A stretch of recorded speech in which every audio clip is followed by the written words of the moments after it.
Hello dear learners and viewers, welcome to this YouTube channel। मैं इस video में latest current affairs के बारे में बात करूंगा। ये सारे करंट अफेयर्स जुलाई मंथ से रिलेटेड हैं और इम्पोर्टेंट क्वेश्चन है। मैं 10 क्वेश्चन इसमें डिस्कस करूंगा। चलिए शुरू करते हैं। आपके सामने पहला क्वेश्चन है। This is your first question. Which edition of chartered accountants day was observe on 1 July 2022।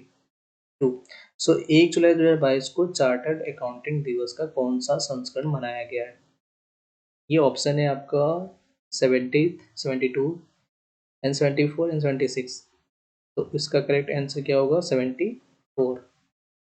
C option सही है यहाँ पे। एक्सप्लेनेशन देखेंगे। 74 edition of chartered accountants day was observe on July 1, 2022। यानी 74वां ये संस्करण मनाया गया है। हमें ये देखना है कि जो चार्टर्ड अकाउंट्स डे मनाया जाता है वो 1 जुलाई को मनाया जाता है। ये है क्या? ये जो चार्टर्ड अकाउंटेंट्स है वो एक प्रोफेशनल पर्सन्स होते हैं। ये प्रोफेशनल पर्सन एक इंस्टीट्यूट के द्वारा इनको प्रिपेयर किया जाता है, यानी बनाया जाता है। यानी वो इंस्टीट्यूट में आपको रजिस्ट्रेशन करना पड़ता है, वहाँ से आप इसके बाद ये कोर्स की पढ़ाई करके आप चार्टर्ड अकाउंटेंट बन सकते हैं। वो इंस्टीट्यूट है वो आपका ICAI। उस इंस्टीट्यूट का नाम है ICAI। ये ICAI जो है ये पार्लियामेंट के द्वारा इस्टेब्लिश किया गया था 1949 में। और ये second largest accounting and statutory body है अक्रॉस द ग्लोब, यानी पूरे वर्ल्ड में second largest accounting and statutory body है। ठीक है। और इसके पहले फर्स्ट जो है वो आपका लंदन वाला है। ठीक है। And in India ICAI is the only licensing and regulating body है for the financial audit and accounting profession. ठीक है। ये चीज़ बोला है। तो कौन सा है? 74 संस्करण 1 जुलाई 2022 को मनाया जाता है।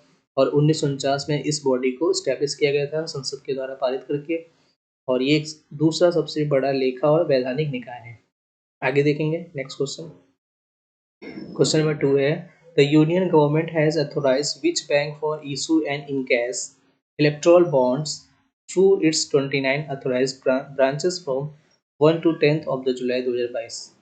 केंद्र सरकार ने 1 से 10 जुलाई 2022 से अपनी 29 अधिकृत शाखाओं के माध्यम से चुनावी बॉन्ड जारी करने और भुनाने के लिए किस बैंक को अधिकृत किया है? ठीक है। तो यहाँ पे 4 ऑप्शन है। State Bank of India, Axis Bank, ICICI bank, HDFC bank. तो करेक्ट ऑप्शन यहाँ पे स्टेट बैंक ऑफ इंडिया है। इसका explanation. The union government has authorised the State Bank of India to issue and encash electoral bonds through its 29 authorized branches from 1st to 10th July of 2022.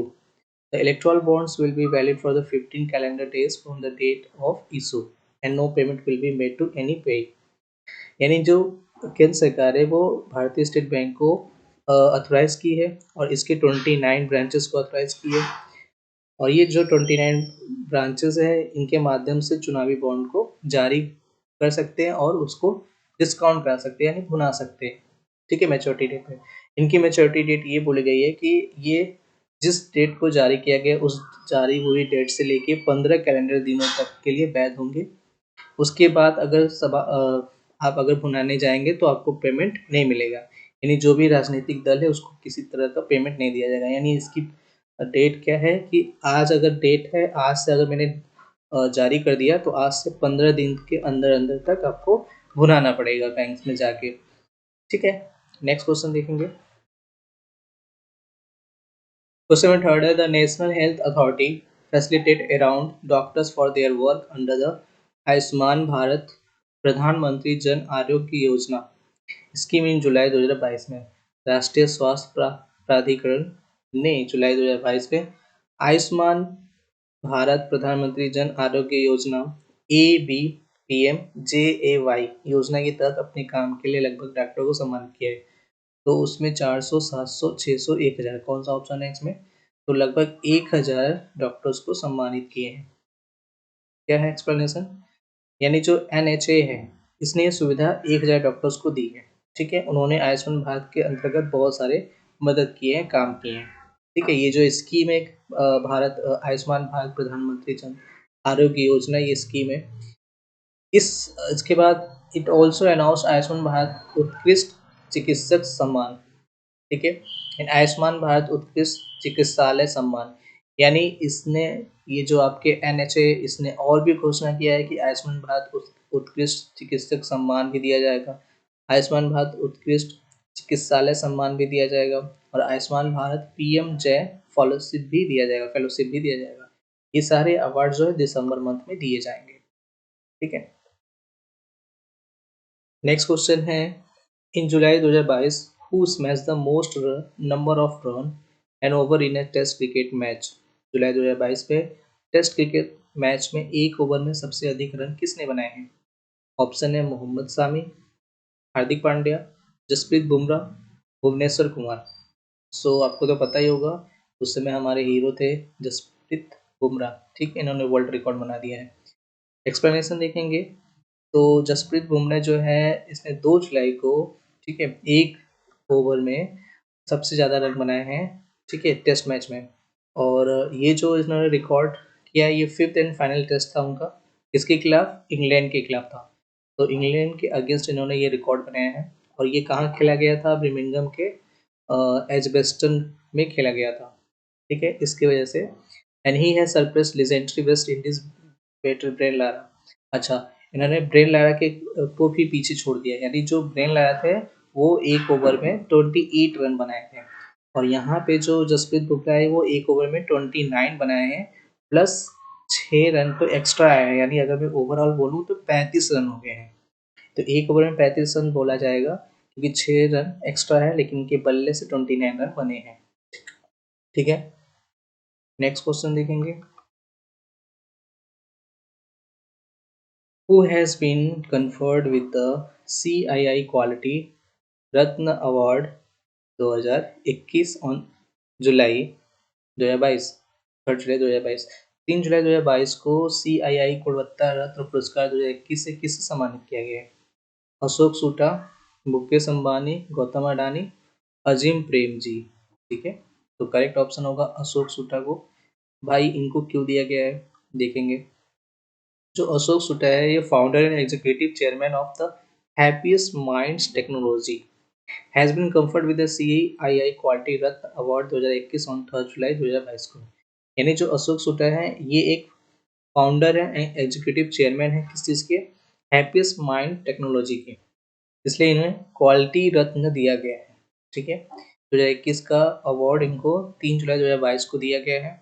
ये जो award है, ये हर साल दिया जाता है अगर कोई व्यक्ति जो आउटस्टैंडिंग लीडरशिप का काम करता है, या कोई कंट्रीब्यूशन करता है, कोई योगदान करता है, ठीक है, इंडिया में किसी भी क्वालिटी मूवमेंट्स के लिए, तो उनको ये दिया जाता है। ये जो स्टार्ट किया गया था 2019 से, इस संगठन का मतलब बनाया गया था, और तब से ये चला आ रहा है। The president of the confederation of the Indian industries, इसके जो प्रेसिडेंट है वो संजू बजाज है। ठीक है, हैप्पीएस्ट माइंड टेक्नोलॉजी के संस्थापक और कार्यकारी अध्यक्ष अशोक सूटा को 3 जुलाई 2022 को CII गुणवत्ता रत्न पुरस्कार 2021 से सम्मानित किया गया।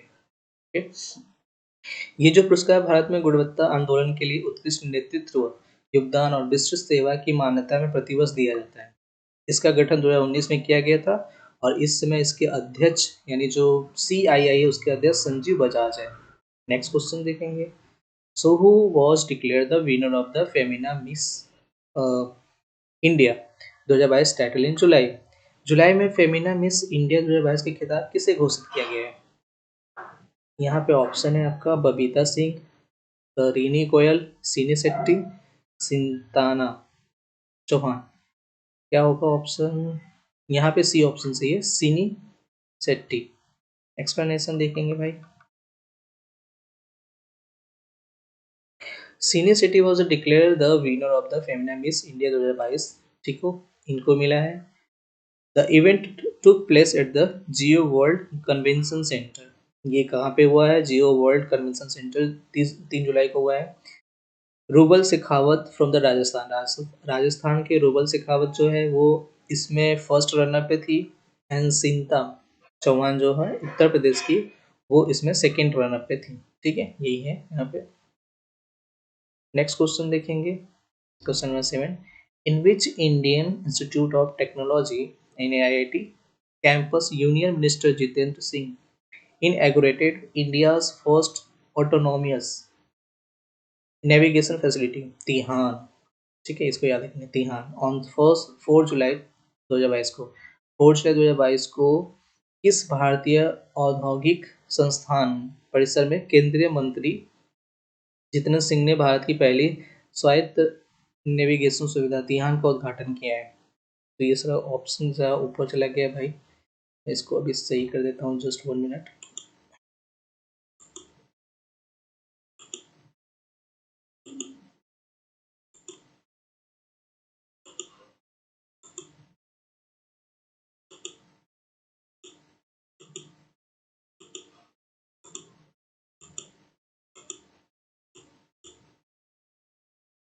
सॉरी, लगता है स्टक हो गया है, कोई नहीं, हम लोग मैं ऐसे में बता देता हूँ आपको आंसर। यहाँ पे ऑप्शन क्या क्या है।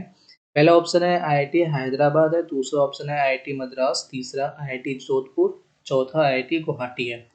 इसका करेक्ट आंसर है आईआईटी हैदराबाद, ठीक है, पहला ऑप्शन सही है यहाँ पे आईआईटी हैदराबाद, आईआईटी हैदराबाद है, ठीक है।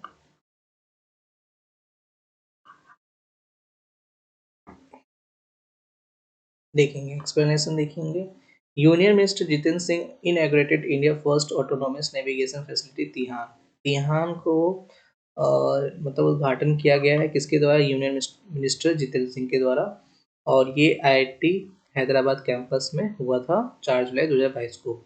तिहान का फुल फॉर्म अगर बोला जाएगा तो technology innovation hub on autonomous navigation है, has been developed by union minister of science and technology. किसके द्वारा बनाया गया है? Union minister of science and technology के द्वारा बनाया गया है, इसको याद रखेंगे। It is a multidisciplinary initiative that will make India a global player in the futurist smart mobility technology। केंद्रीय मंत्री जितेंद्र सिंह ने 4 जुलाई 2022 को आईआईटी हैदराबाद परिसर में भारत की पहली स्वायत्त नेविगेशन सुविधा यानी THAN का उद्घाटन किया है, ठीक है। एन सॉरी, यहाँ पे THAN हो गया है, TIHAN होना चाहिए, TIHAN स्वायत्त नेविगेशन पर प्रौद्योगिकी नवाचार हब है और केंद्रीय विज्ञान और प्रौद्योगिकी मंत्रालय द्वारा विकसित किया गया है।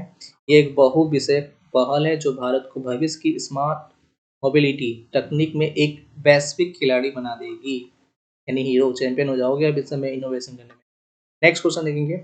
N Sudhir passed away in July 2022, he was related to which of the following sports, किस स्पोर्ट्स से संबंध थे? एन सुधीर जो है इनका संबंध किससे? ये अभी इनका निधन हो गया है, अब ये नहीं रहे हैं, तो ये इनका ऑप्शन है, मतलब ये ऑप्शन है, इसमें ऑप्शन बताएंगे तो फुटबॉल, क्रिकेट, चेस, टेनिस। तो एन सुधीर जो थे फुटबॉल के थे खिलाड़ी, इनका संबंध फुटबॉल से था। क्या है ये देख लेंगे। N Sudhir was the Indian international football player who played the goalkeeper for India in 1970s, passed away in July 2022। ये एक गोलकीपर थे, ये फुटबॉल स्पोर्ट से इनका संबंध था, ठीक है, और ये 1970 में इंडिया के लिए गोलकीपर के रूप में खेलते थे। Sudhir who made his international debut against Indonesia in Rangoon. Sudhir जो अपना इंटरनेशनल खेलना शुरू किए थे वो पहला खेले थे इंडोनेशिया में, रंगून में, ठीक है, अगेंस्ट इंडोनेशिया के अगेंस्ट खेले थे रंगून में, यानी जो अभी रंगून का नाम चेंज होकर यंगून हो गया है। In the Olympic qualifiers in 1972 में represented India in 9 matches. He was also part of the national team in 1973 Merdeka Cup and the Asian Games squad in 1974। यानी जो ईएन सुधीर थे वो तो एक फुटबॉल खिलाड़ी थे और 1970 में ये भारत के लिए गोलकीपर के रूप में खेले थे और जुलाई 2022 में इनका निधन हो गया, खत्म। और 1972 में ओलंपिक क्वालिफायर में ये रंगून में इंडोनेशिया के खिलाफ अंतर्राष्ट्रीय क्रिकेट में अपना पहला मैच खेले थे, ये याद रखेंगे। 1973 में उनको मर्डेका कप दिया गया था और 1974 में एशियाई खेलों की टीम में राष्ट्रीय टीम का भी हिस्सा बनाया गया था। नेक्स्ट क्वेश्चन देखेंगे। 9 question, which country is hosting the G20 foreign ministers meet scheduled to be held on the 7th and 8th of the July 2022। 7 और 8 जुलाई 2022 को होने वाली G20 विदेश मंत्रियों की बैठक की मेजबानी कौन सा देश कर रहा है? रसिया, चाइना, इंडिया, इंडोनेशिया। यहाँ पे करेक्ट ऑप्शन क्या होगा? सो करेक्ट ऑप्शन है Indonesia, D option. So external affairs minister Dr. S Jaishankar will visit Bali in Indonesia, बाली जगह का नाम है इंडोनेशिया में, on the 7th and 8th of the July 2022 to participate in G20 foreign minister meeting. ठीक है. During his visit, Dr. Jaishankar will hold several bilateral meetings with his counterparts from the other G20 member states. India will also convene the G20 Leaders Summit in Jammu Kashmir in 2023 for the first time. यानी विदेश मंत्री जो हमारे हैं वो doctor S Jaishankar जी है. G20 देशों के विदेश मंत्रियों की बैठक में भाग लेने के लिए 7 और 8 जुलाई को इंडोनेशिया के बाली में दौरा किए हैं वो. ठीक है. अपनी यात्रा के दौरान डॉक्टर जयशंकर जी 20 के अन्य सदस्य देशों के अपने समकक्षों के साथ कई द्विपक्षीय बैठकें करेंगे. तो पहली बार 2023 में जम्मू कश्मीर में G20 नेताओं का शिखर सम्मेलन बुलाया जाएगा. 2023 में कहाँ बुलाया जाएगा? भारत में बुलाया जाएगा. और कौन सी जगह में बुलाया जाएगा? भारत के जम्मू कश्मीर में बुलाया जाएगा. G20 सम्मेलन याद रखेंगे. नेक्स्ट क्वेश्चन है आपका, this is your last question. In July 2022 का the member state of the North Atlantic Treaty Organization यानी NATO have signed off on the accession protocols for, यानी कौन सा ऐसा कंट्री यहाँ पे है जिसने इस नाटो में एक्सेस करने के लिए प्रोटोकॉल्स को फॉलो किया है. सो जुलाई 2022 में उत्तरी अटलांटिक संधि संगठन नाटो के सदस्य राज्यों ने के लिए परिग्रहण प्रोटोकॉल पर हस्ताक्षर किए हैं. यहाँ पहला ऑप्शन है आपका फिनलैंड एंड नॉर्वे, दूसरा ऑप्शन है नॉर्वे एंड डेनमार्क, तीसरा ऑप्शन है फिनलैंड एंड स्वीडन, चौथा ऑप्शन है Denmark and Spain. So correct option है फिनलैंड एंड स्वीडन ने हस्ताक्षर कर दिया है, साइन कर दिया भाई. क्या किया देखें. सो उत्तरी अटलांटिक संधि संगठन के सदस्य राज्यों ने जुलाई 2022 में फिनलैंड और स्वीडन के लिए परिग्रहण प्रोटोकॉल पर हस्ताक्षर किए हैं. अगला कदम प्रत्येक सदस्य राज्य के विधायी संस्थानों में दोनों देशों के सदस्यों की मंजूरी होगी. फिनलैंड के विदेश मंत्री पेका हविस्तो और स्वीडन की विदेश मंत्री एन लिंडे की मौजूदगी में हस्ताक्षर किए गए. ये याद रखेंगे. स्वीडन के विदेश मंत्री कौन है? Ann Linde. और यहाँ पे फिनलैंड के विदेश मंत्री है पेका हविस्तो. कैसा नाम है, यहाँ नाम तो याद ही हो जाना चाहिए, हविस्तो. सो भाई ये मेरा 10 क्वेश्चन मैंने आप लोगों के लिए बनाया है. आपको वीडियो अगर अच्छी लगी हो तो प्लीज़ आप लोग जानते हैं क्या करना है. ठीक है, लोगों को शेयर कर दीजिए. ज्ञान बांटने से बढ़ता है, आप भी बांटिए. Thank you very much. Bye bye, take care.